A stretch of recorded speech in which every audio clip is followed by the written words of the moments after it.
I really want to I want to dig in with you a little bit on the moderation piece because we get Sure. that question a lot. Like, well, maybe I can just go back and moderate. We take a break for a little while. We think that, oh, maybe we've changed and like, oh, look, we can, take time off. So that means that we don't have a quote unquote problem.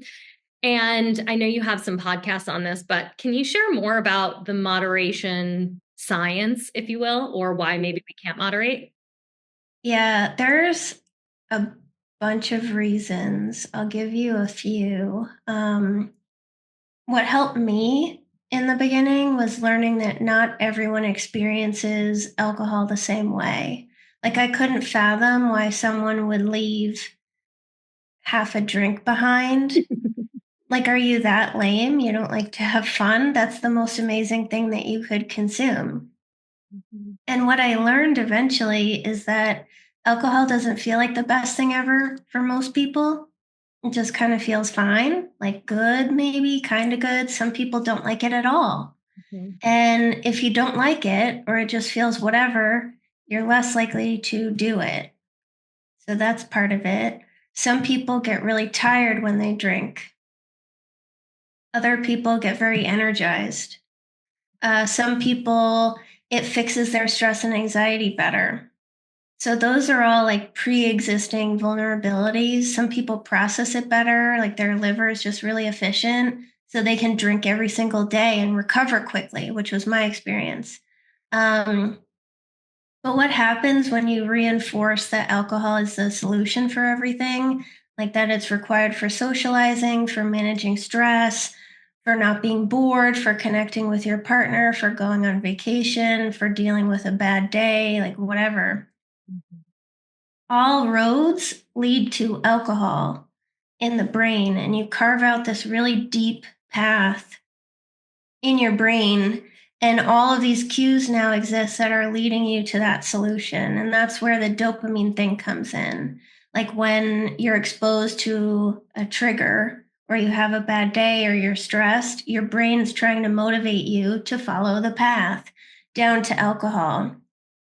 And because this path is so well worn, it can get dusty and fade and get overgrown in sobriety, but it's still there and it can be easily carved back out.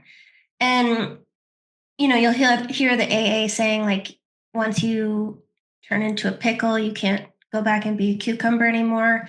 The way that I like to think about it is you are capable of developing a problem. You're capable of it. You have these things in your life, life circumstances, all the things I described about how alcohol feels, whatever. You can tolerate a lot of suffering.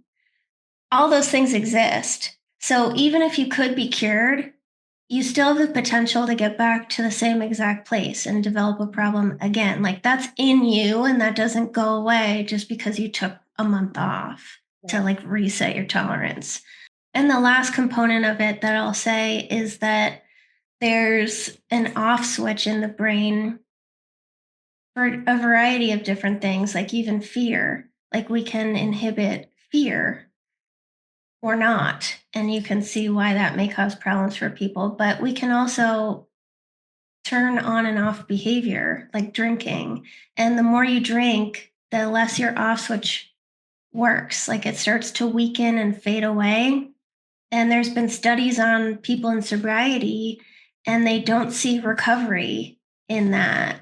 So once you damage your off switch, Mhm. it doesn't seem like it ever recovers. Like maybe temporarily you can control it because you've had a break, Mhm. but eventually you'll just spiral back into it.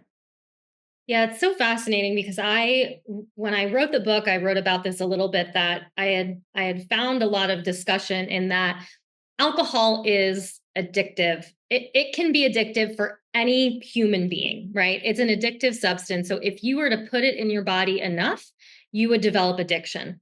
The problem, and this is where the genes play a role, is that some people feel better or feel worse based on how they tolerate it, right? So some people drink a drink or two drinks and they don't feel good, right? So if you don't feel good, you're not going to go back to do it again or as often than say someone who does it and feels good or feels more energized from it. So Yeah, exactly. You've it's trained the brain and it doesn't forget. It doesn't forget. And, I think that it's, in addition to the science piece, is where it comes in as to like, well, why do we want to moderate anyway? Like, what is it? What is the hope or the dream? Like, I think some of us just get attached to that idea that maybe we can change or maybe it will be different, and we don't maybe want to identify as having a problem. And so it's almost like this challenge that we give ourselves of like, I can overcome this, I can do this, those kinds of things too, which is another really interesting piece of it too. Yeah, and it's like everybody would like to keep their favorite thing in their life, obviously.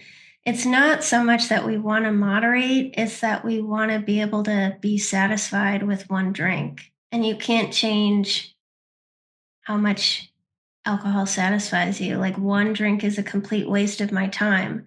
That's not going to change just because I don't drink for 5 years. Right.